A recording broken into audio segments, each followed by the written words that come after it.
une croissance moyenne de 9% depuis 4 ans. La Côte d'Ivoire consolide ses bases en matière économique.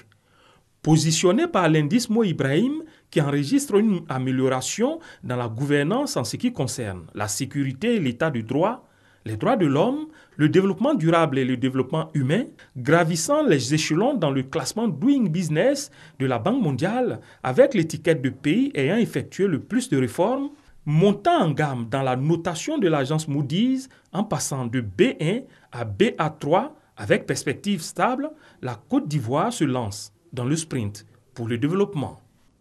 Notre économie connaît une forte croissance, parmi les plus élevées au monde. Tous les indicateurs le traduisent éloquemment. Cette performance est reconnue par les grandes institutions qui ont vocation à évaluer les politiques macroéconomiques. On peut dire que nous sommes sur la bonne voie pour réaliser un nouveau miracle économique. Je voudrais affirmer, sans triomphalisme, mais avec fierté, que notre pays a renoué durablement avec la prospérité.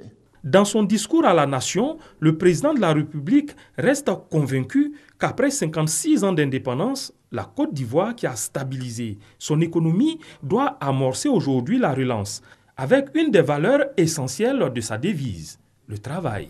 Nous n'allons pas relâcher nos efforts, bien au contraire. Les résultats obtenus et reconnus par tous doivent nous inciter à travailler davantage. Mon objectif est de faire en sorte que les fruits de la croissance de notre pays soient redistribués de façon plus équitable. Il est clair que le pays est en quête d'autres succès. Les structures spécialisées sont en branle à cet effet.